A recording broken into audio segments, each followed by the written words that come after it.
Buenos días con todos amigos y amigas, ¿qué tal? Un saludo cordial. Estamos en un video más hablando de la filosofía andina.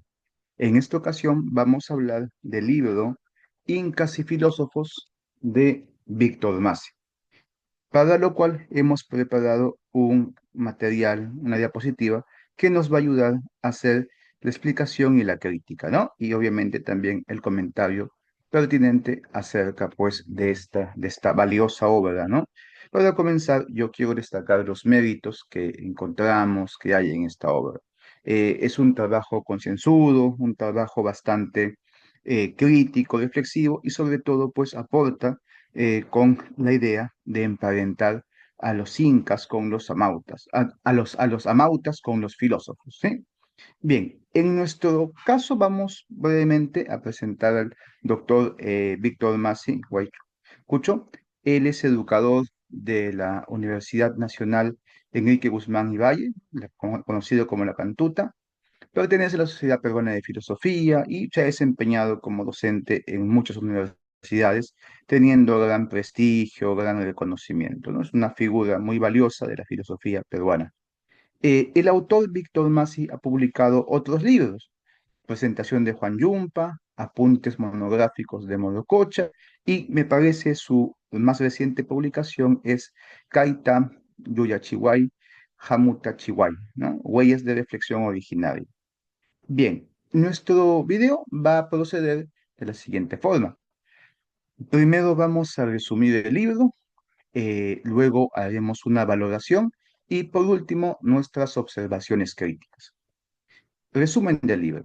El libro se divide, como ven en este esquema, en cuatro partes, y cada una contiene un capítulo o varios, ¿no? Como acá se puede ver. La primera parte, filosofía en el Tahuantinsuyo. La segunda parte, semejanzas entre familias reflexivas. La tercera parte, estudio de fuentes coloniales. Y la cuarta parte, reinterpretación, ¿no? Yo diría que la parte más sustanciosa, más interesante es la cuarta parte, ¿no? Como creo que los lectores del libro también pueden coincidir. Ahí está realmente lo que el autor quiere proponer, quiere sustentar. Todo lo demás contribuye a ello, todo lo demás suma a esa intención. En el primer capítulo, el autor presenta lo siguiente, ¿no? Presenta dos posiciones acerca de la pregunta si existe o no existe una filosofía inca.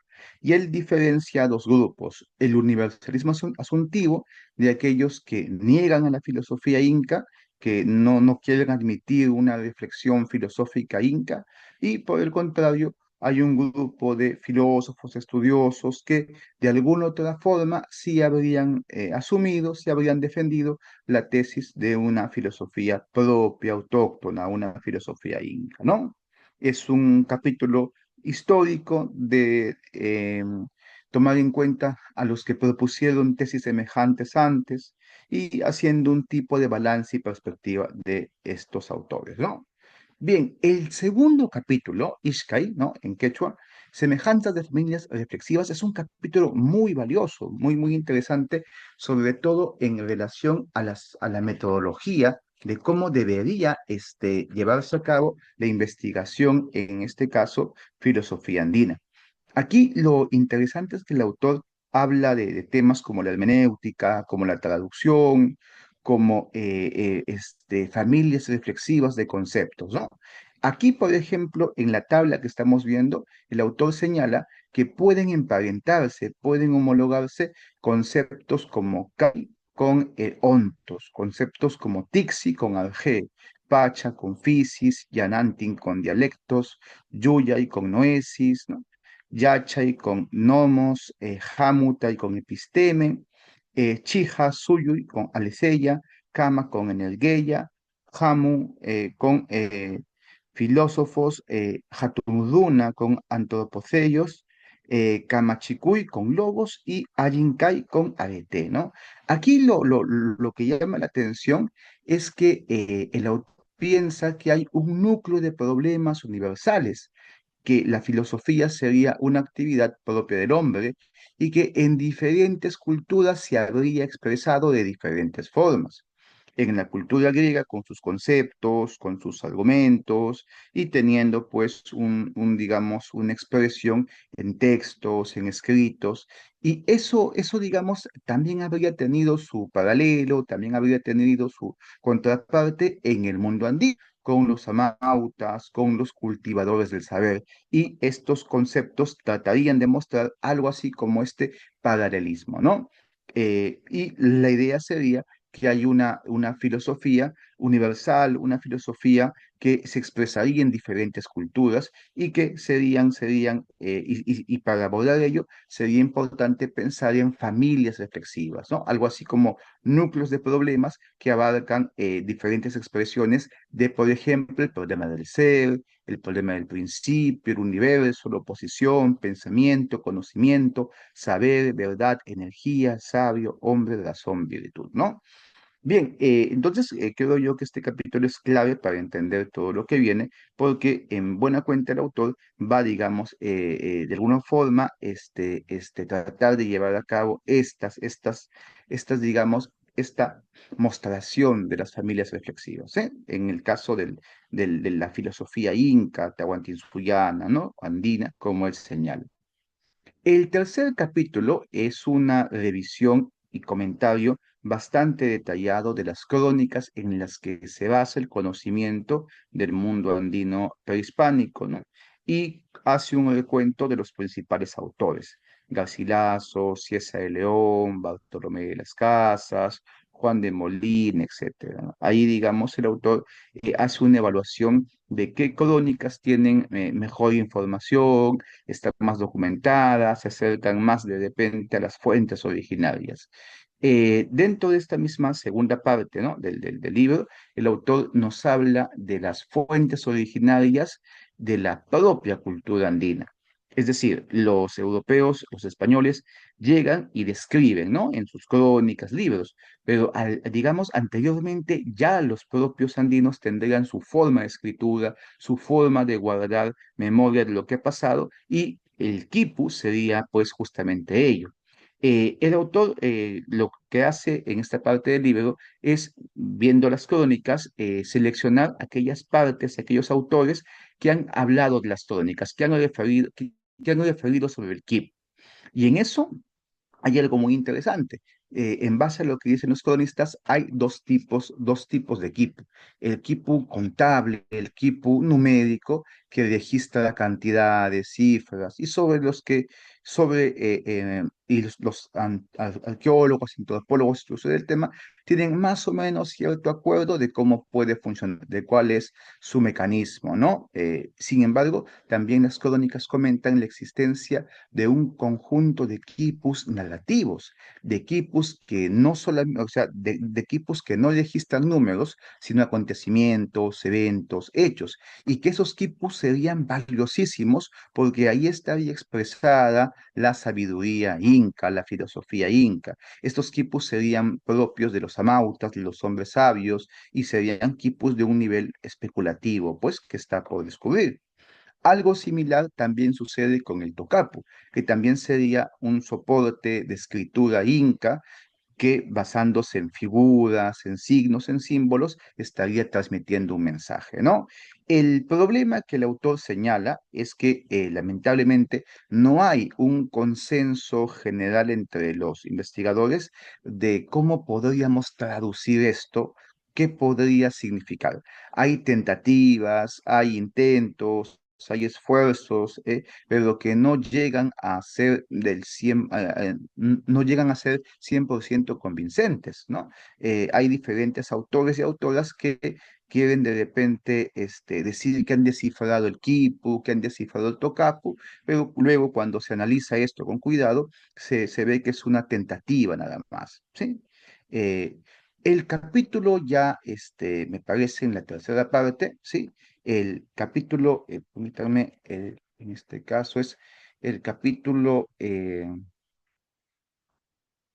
6, Sukta, ¿sí? Sukta, el capítulo 6, ¿sí? Sukta, Amautas y filósofos, es ya, entra dentro de aquello que sostiene propiamente el autor.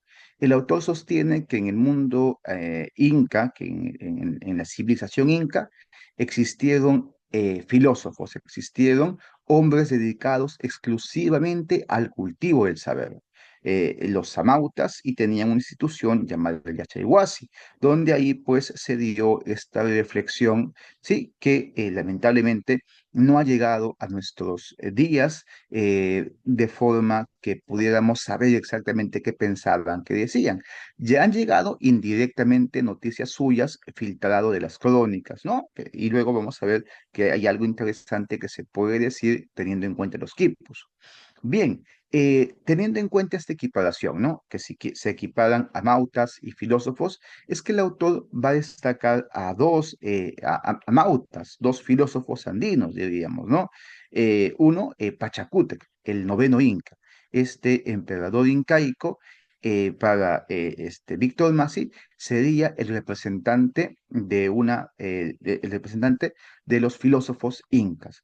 Y según las crónicas y estudios, ¿no? Según lo que los españoles lograron registrar acerca de este Inca, hay algo así como dos tipos de sentencias, dos tipos de cosas que dijo el Inca. Uno en relación a la naturaleza y otro en relación con, digamos, el espíritu, la sociedad, el hombre, ¿no? Víctor Masi hace más énfasis en lo segundo, mostrando cómo se puede entender que Pachacute, que es un filósofo, en tanto él dicta normas de convivencia, diríamos, contemporáneamente, postula una ética para que el hombre viva mejor. Hace algo así como una reflexión acerca de la vida humana y propone que vivir de esta forma es más conveniente, es más óptimo, es mucho mejor que de una forma distinta, ¿no?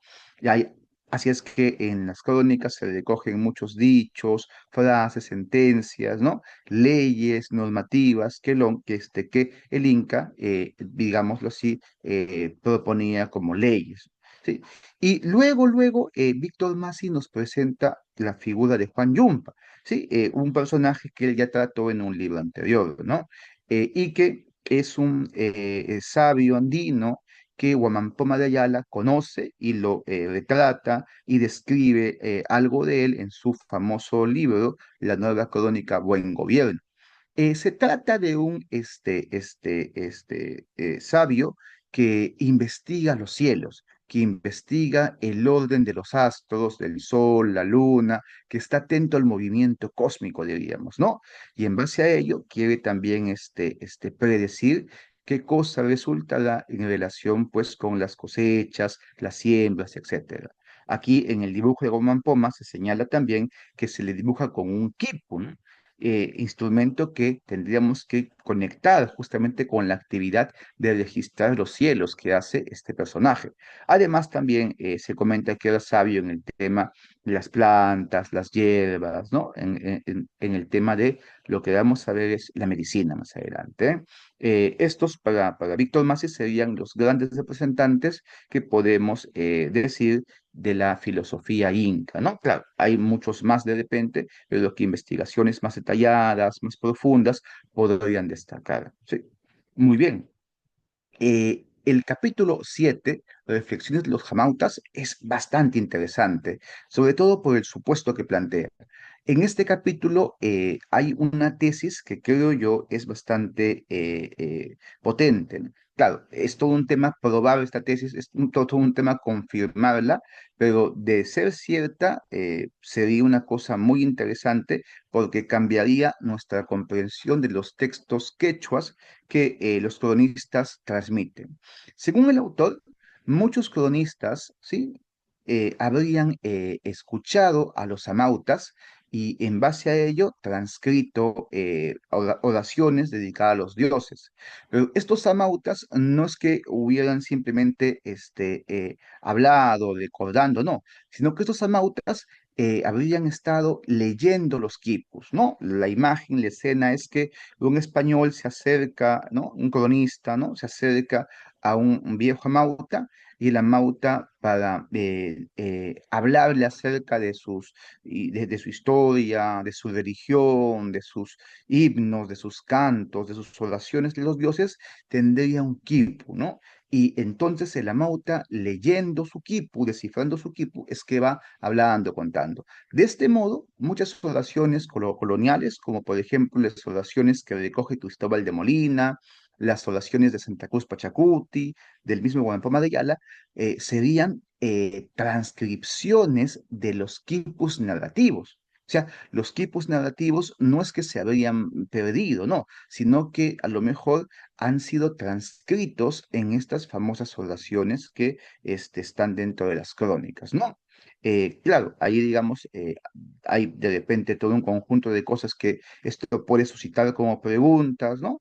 Sin embargo, no deja de ser muy interesante esa forma de comprender las oraciones en quechua, ¿no? Muy bien. En el capítulo 8, ¿no? Pusaj, la tradición sapiencial inca, el autor nos presenta ya el sistema de saberes de la cultura andina.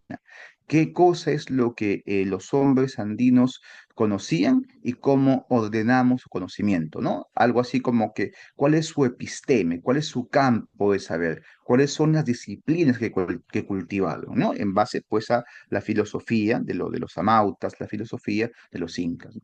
En primer lugar, el autor destaca el sistema contable, en base a lo que ya se comentó de los quipus, la numeración, ¿no? Y también hay un apunte muy interesante sobre la yupana y la concepción andina, ¿no? Inca en este caso, de los números.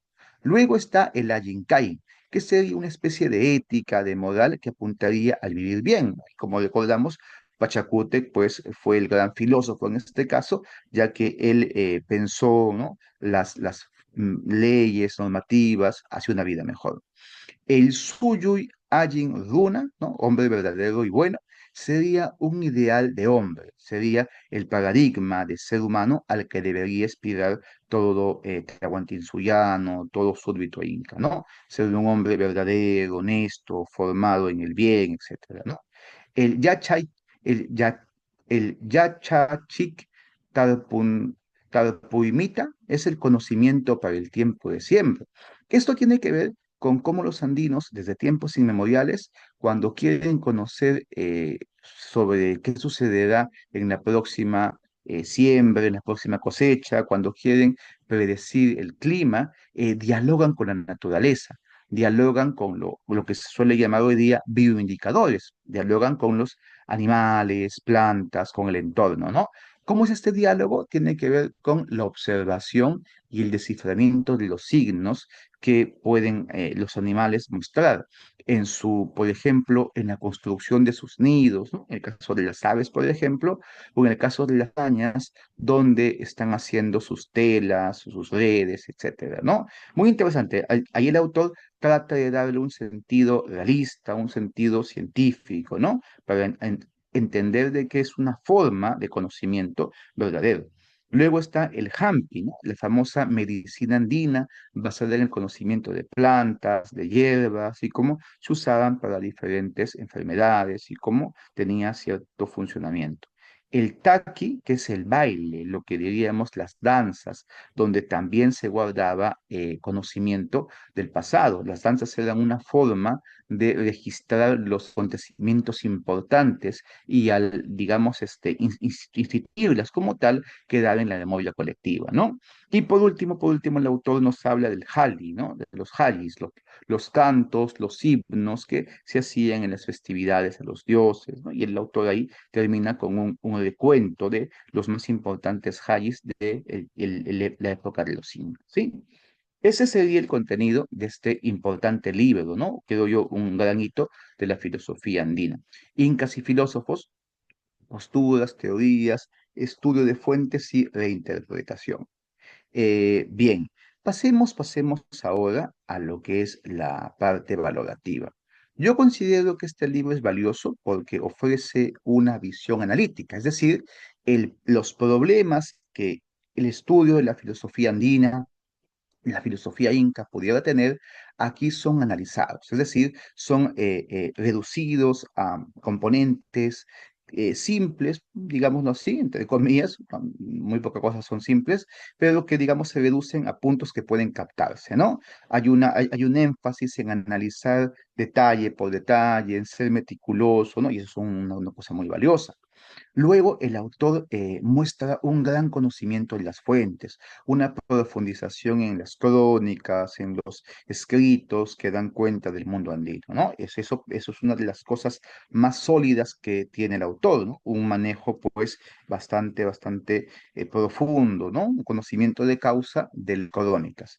Y en el texto también podemos encontrar interpretaciones sugerentes, interpretaciones como esto de que las oraciones quechuas provendrían de los quipos narrativos, ¿no? Digamos, la interpretación también de tomar como filósofos, ¿no? Personajes históricos como el Inca Pachacutic, ¿no? O también fijarnos en este personaje Juan Yumpa, ¿eh? Entre otras interesantes interpretaciones, sugerencias, hipótesis que el libro plantea. Y digamos, y por último, el posicionamiento claro, ¿no? El autor tiene una idea bastante firme, bastante clara acerca del problema de si existió o no una filosofía inca. El autor afirma tal filosofía inca y trata de demostrarla en este libro, ¿no? Y más que demostrarla, quiere mostrar esta filosofía inca en los textos coloniales, analizando, pues, a los personajes que mencionamos, mostrando que hay todo un soporte que haría posible dar cuenta de la filosofía inca, ¿eh? Bien, vayamos ahora a la parte crítica, la parte de observaciones críticas. El problema de la filosofía. ¿A qué me refiero con esto? A que el autor, si para sostener su tesis, tiene que asumir la idea de una filosofía universal. ¿En qué sentido universal? Es decir, la filosofía como un quehacer del ser humano que estaría en todo aquello que el hombre hace, piensa. El autor estaría basándose en una concepción muy amplia de la filosofía, una concepción extensa de la filosofía. Y lamentablemente esta concepción está ligada con supuestos de carácter metafísico, como que hay problemas eternos, una filosofía perennis, como que hay también algo así como el ser humano, el hombre, como una cosa que está de principio a fin en la historia. Y un montón digamos, presupuestos metafísicos que hoy en día, pues, son cuestionados, son debatidos o, como mínimo, nos causan sospecha. La principal sospecha está en todavía creer que la palabra filosofía, que la idea de la filosofía puede abarcar a todo tipo de conocimiento, saber, sabiduría que existió en la historia. Hay como un afán de ponerle la etiqueta de filosofía a cualquier cosa que parezca profunda. Y a lo mejor esa es la equivocación en la que caemos. A lo mejor estamos pecando por exceso en pensar que la filosofía puede, ¿no? Puede, digamos, abarcar todo. Y por ese motivo, y por seguir ese camino, a lo mejor podemos descuidar la alteridad, la diferencia, ¿no? Por querer meter todo en el saco de la filosofía, a lo mejor no comprendemos bien formas de pensamiento diferentes, distintas, alejadas de a lo mejor el esquema filosófico que no está de más decirlo y señalarlo, tiene, digamos, un sesgo, una impronta occidental, griega, europea, ¿no? Que, ojo, no es que signifique eso de que los griegos europeos son mejores porque hacen filosofía, de ninguna manera. Los griegos europeos tienen un saber que mediante el colonialismo, que mediante la expansión económica, política, se universalizó. La universalización de la filosofía no es una cosa que tenga mucho que ver con el saber solamente, sino con todo un proceso, pues, que hoy en día podemos comprender gracias a la historia, gracias a las ciencias sociales. Bien, en segundo lugar, ya dentro del propio libro, yo, como comenté, vi muy interesante el capítulo 2 por toda la trama de conceptos, de elaboración, la sugerencia de una hermenéutica, pero lamentablemente cuando el autor avanza en su texto, no se aprovecha lo suficiente ese segundo capítulo. Hay como un proceder más simple en los demás capítulos. El proceder es citar a los cronistas, comentar a los cronistas y extraer un conjunto de ideas. Y esto que el capítulo 2 propone de familias discursivas, una hermenéutica, una traducción, como que no queda muy plasmado a lo largo del libro, ¿no? Hay como que digamos, un aprovechamiento parcial de todo lo que el segundo capítulo podría abrir, ¿no? Bien, en tercer lugar, hay varios temas que el autor pone en el libro que lo hace copiosamente, ¿sí? El autor ahí profundiza, detalla, etcétera, pero lo que yo observaría es que muchos de esos temas caen más bien en campos como la historia, la antropología, la etnohistoria, y tienen pues ahí como que o sea, al momento que uno lo lee, parece que el texto ha dejado de ser filosofía y se ha convertido se ha convertido en un texto de ciencias sociales, ¿no? Y ahí pues como que hay un problema, porque entonces varios capítulos pueden ser de repente puestos en una investigación más de carácter social, más de carácter científico-social, pues, ¿no? Bien, y esto tiene que ver con lo segundo, ausencia de conceptos filosóficos en la problematización. Sí, en varias partes del libro yo he notado eso, que la concepción, o sea, la idea de la filosofía, la idea de que la filosofía cuestiona, critica, problematiza, eh, aparece en unos momentos, pero en otras partes del libro como que se pierde, se da por sentado eso. Me explico.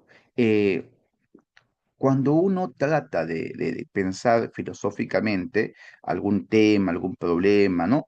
Hay siempre algún referente filosófico, ¿no? Dada la lectura de cada investigador, puede adherirse a una visión, no sé, vinculada con algún filósofo de su preferencia, ¿no? Marx, Aristóteles, Hegel, Husserl, ¿no? Hay como que alguna filosofía en la que yo me he empapado que me va a servir de referente para comprender algún problema, un tema. Eso es lo que noto, eso es lo que me parece está ausente en la reflexión de Víctor Mas, que no está clara su, digamos, su referencia filosófica. Como que no está explícita, como que no hay algo así como que esta investigación está partiendo de tales y tales filosofías. Claro, puede ser de que el autor quiera romper con las filosofías occidentales y proponer una entrada nueva, distinta, pero aún así tendría entonces que decir por qué no tiene un referente o no sigue un referente o cuál sería su referente, ¿no? Porque es imposible que uno pueda desplegar una investigación sin algún referente, ¿no? Y en este caso tendría que ser un referente filosófico, ¿no? Bien, en relación a la epistemología condicionada, esta crítica apunta a notar algo que ya vimos también en un video anterior en el caso de Lucas Palacio, y es que se trata de comprender el conocimiento de los andinos bajo las gafas teóricas de la ciencia moderna. Por ese motivo, todo aquello que es mágico, sobrenatural, aquello que, por así decirlo, rebasa los límites de la ciencia moderna, ¿no? Occidental, no son tomados en cuenta en la investigación. Hay cosas, por ejemplo, como eh, conocimientos que tienen que ver con algo más mágico, como el jubeo del Cuy, o como el tema de la brujería, del mal de ojo, etcétera, que no son muy destacados, no son tomados en cuenta, ¿no? Si es que pensamos en una epistemología decolonial, en una epistemología que logre superar los prejuicios de Occidente, ese tipo de conocimientos que no puede explicar la ciencia moderna, tendrían que ser tomados en cuenta en primer lugar, ¿no? Y una cosa que también es algo así como como una falencia, como una cosa ausente, ¿no? Es que lo religioso, el tema de lo religioso está ausente. No hay una profundización, no hay una atención debida a la religiosidad andina, a la religiosidad inca, a las huacas, a los dioses, al sentimiento religioso. Eso pues creo yo que es grave porque una de las cosas que más caracteriza la cosmovisión andina, a la civilización inca en general, a la civilización andina, es su fuerte religiosidad, su fuerte, digamos así, experiencia de lo sagrado, de lo divino, ¿no? Y bueno, otra cosa que también ya notamos en otros filósofos, como Lucas Palacios, ¿no? Y otros más que mencionaremos a medida que avancemos en estos videos, es que hay poco diálogo con los filósofos contemporáneos que también trabajan temas similares. Claro, al principio, Víctor Massi hace referencia pues a por ejemplo, Antero Peralta, a César Guardia Mayorga, ¿no? A Antonio Peñacarel, etcétera, ¿no? O sea, sí, hay una preocupación por dar cuenta de los anteriores. Sin embargo, esa preocupación termina en el primer capítulo. Los siguientes capítulos digamos, no toman en cuenta los aportes de otros filósofos que paralelamente están investigando temas similares. Hay una referencia a una obra paralela, ¿no? Que sale al mismo tiempo, que es la obra de Zenón de Paz, la cosmovisión andina en el manuscrito de Guadalquivir, pero es una referencia mínima, casi tangencial, ¿no? Una nota a pie de página. Cuando si uno lee ambas obras, se da cuenta que van por caminos muy similares. Si bien es cierto, tienen enfoques distintos, referentes distintos, están hablando de temas que pueden tranquilamente solaparse, que pueden cruzarse, que pueden pues fusionarse, ¿eh? Y eso sería muy interesante. Y por ese motivo, en estos videos queremos promover el diálogo filosófico, ¿no? El diálogo pues entre los filósofos andinos para que así se forme una corriente, una forma de pensamiento, ¿no? Digamos, una tradición que recogiendo lo mejor de todos los aportes. Una cosa con la que me gustaría terminar mi crítica, críticas que creo yo no le quitan en nada todos los méritos que tiene este gran libro, es lo siguiente, es que el que Víctor Massi quiera que el término filosofía o filósofos se le ponga, ¿no? Se le etiquete así a los amautas, tiene que ver con que él dice que Garcilaso de la Vega o Mampoma de Ayala, ¿no? Dijeron que son filósofos estos amautas o estos sabios andinos. Pero esa manera de pensar de Garcilaso o Mampoma tiene que ver con una cosa muy de la época, que en la época esta de la colonia, esta época pues digamos, fusiones y demás, pasa lo siguiente. Pasa que en el caso de Garcilaso, por ejemplo, trata de encontrarse referentes cristianos en el mundo andino.